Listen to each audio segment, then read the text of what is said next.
नमस्कार, मैं शुभी शुक्ला और आप देख रहे हैं नेशन नाउ समाचार। आइए रुक करते हैं कुछ खास खबरों की ओर।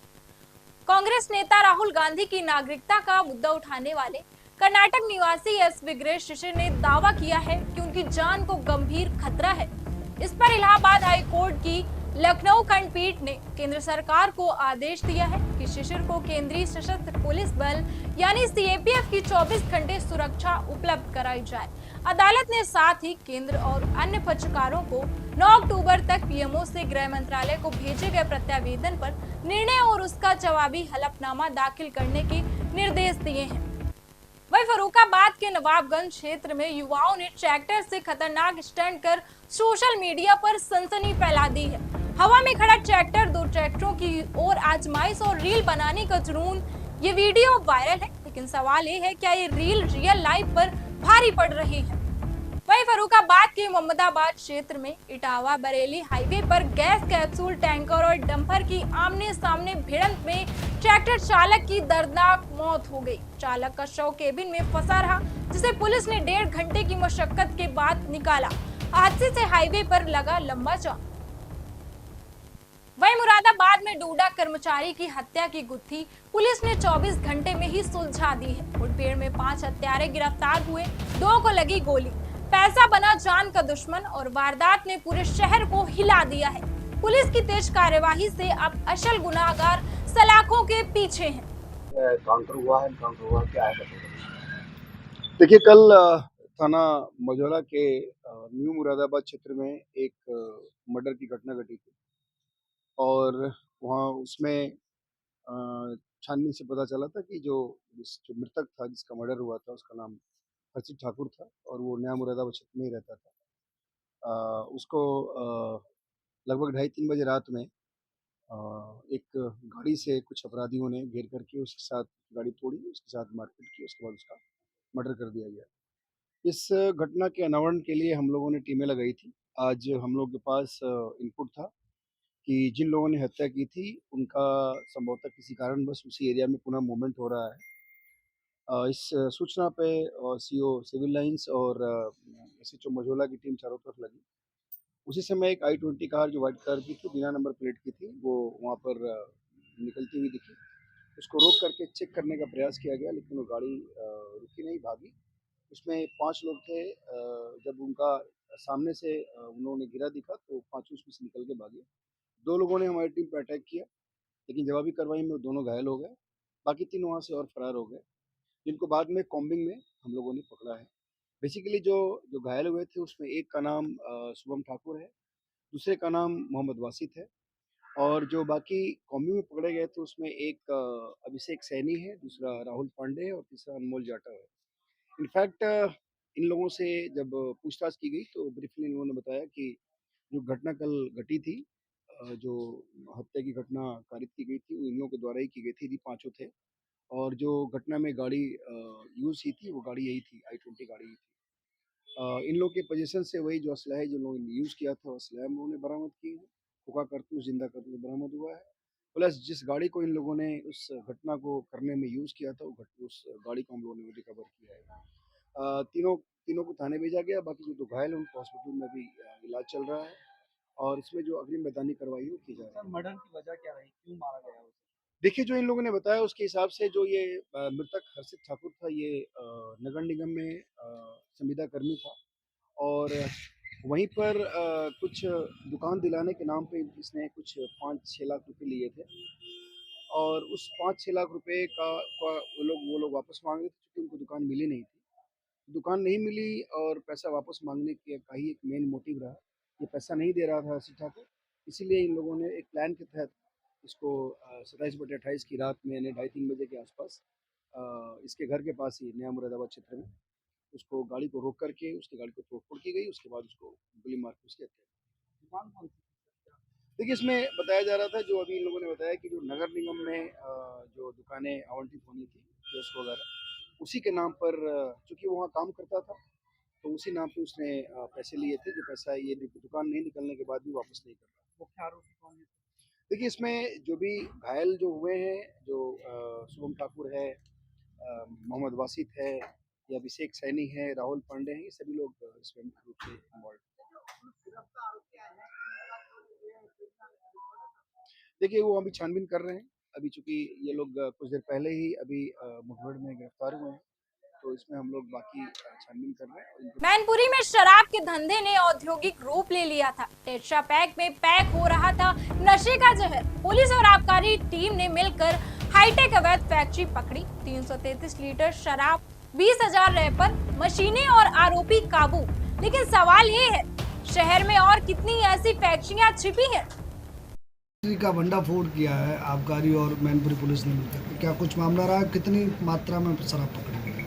देखिए, आबकारी विभाग की टीम और कोतवाली पुलिस और सीओ नगर, ये सभी लोग एक ऑपरेशन में काम कर रहे थे। कल भी एक ऑपरेशन किया गया था और उसी के क्रम में हम लोग जब आगे कार्रवाई करते रहे तो आज हमको सफलता प्राप्त हुई और एक हमने अवैध फैक्ट्री पकड़ी है जहाँ पर 2 अभियुक्त लगातार शराब बना रहे थे। हाल फिलहाल में ही उन्होंने ये काम स्टार्ट किया था। मौके पर जाकर हम लोगों को लगभग 333 लीटर शराब हम लोगों को मिली है। 20,000 खाली रैपर हैं जो आने वाले समय में वो इस्तेमाल करता।